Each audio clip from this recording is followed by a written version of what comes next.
Okay, so question 8. And thanks for that, Mr. Nick Goodwin. Hope you're all doing well. And that's about stretching before you play. Well, you're really not talking to the right person there, Nick. Obviously, I don't play a great deal anymore, but when I did, I was extremely fit, and I did stretch, made sure that I was fully warmed up before I'd go and play. I generally have very tight hamstrings, which I have to work on all the time. So I would be ready to play.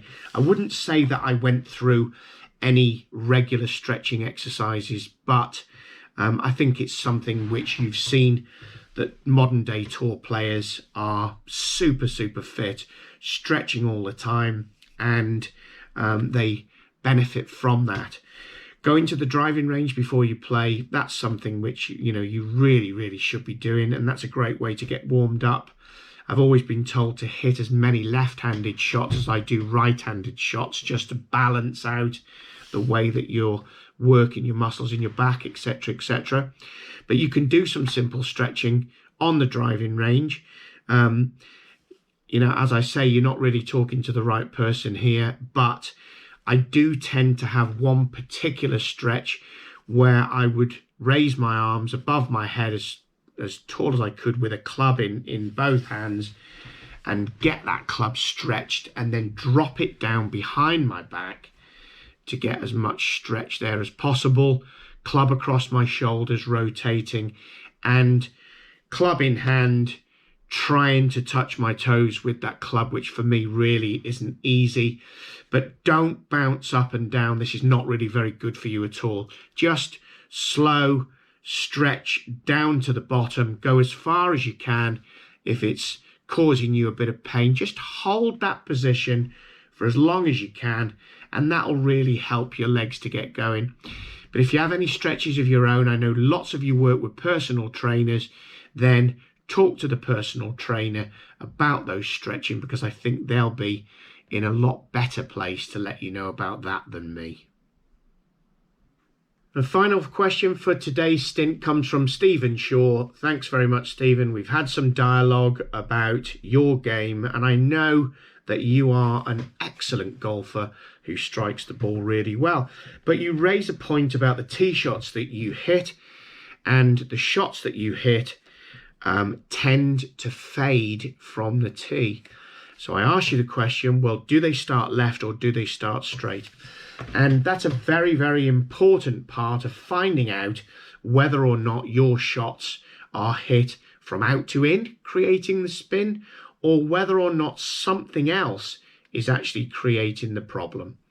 So when we talk about line of shot and shape of shot, we talk about the path of the swing and also the position of the club face. So let's talk about the path of the swing. You're starting the ball, as you mentioned, on a straight line, on its intended line. So the path of your swing must be relatively good. And that makes me think that there's something wrong with the club face position versus that swing path. And if it's fading to the right, it means that you're generating a small amount of spin from the club face being slightly open, so that when the ball gets a little bit further down the fairway, once it's journeyed 170, 180 yards, it begins to fade off to the right. And that's because the ball is slowing down, so the spin is having its effect and making the ball turn to the right. So we mentioned through our email conversation that I actually think that there's a problem with the grip.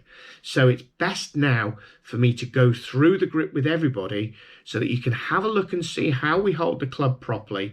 And it's going to be a much more technical view of the grip than you probably would have ever been taught before. So let's have a look at it now.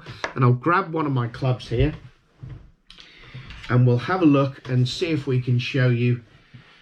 So we have a look at the club sitting in this position, and you can see that the Golf Pride writing on my club is vertical and straight up. So when my left hand goes on the club, the position of my fingers here, and I hope you can see that, is that the handle runs through the middle joint of my first finger to the bottom joint of my little finger. Now that means that now when I take my grip, I'm actually holding the club in my fingers on a slight diagonal line, so that now when the hand comes over, you'll see that this V or line that's been made here would be pointing to my right shoulder, or between my right shoulder and my chin, and from directly above I'd be able to see a couple of knuckles.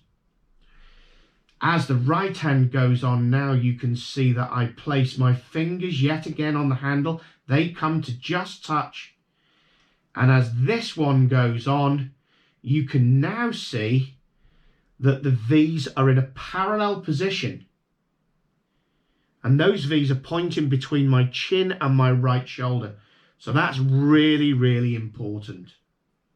I can now open up my grip completely, and you'll see that I have the grip in my fingers. So let's have a look at this. The writing is straight on the handle. Look at my fingers there. I could let go with any hand and still have hold of it. And the V's are pointing between my chin and right shoulder. Very, very important for you to check that. The most common mistake I see with people, right-handed golfers, who take the club first of all in their left hand is this. Now the club has been placed in my palm, and then I grip. And the first thing to look at now, the writing is straight, but this V here is running to my left shoulder and not my right shoulder. That's the most common cause of having a club face position that's open at impact, and you won't even know why. Something as small as that can make such a big difference. So to make sure that we're doing that properly, just remember, check the position there. Fingers, middle joint to bottom joint. Check the position as the V comes over. That will now be pointing to my right shoulder, as will the other hand when that goes on. That's what we call a neutral grip. And if you actually work on that, you'll see your ball start straight and not fade. If anything, from that position, you'll probably create a little bit of right to left draw and hit the ball a lot further because the club face is square. Hope it answers your question for you, Stephen. That's the end of question time today, and I hope you've enjoyed the video. It's gone on a little bit of a while, so I apologize for that, but I think getting these details out to you so you've got things to watch is really important. Keep the questions coming.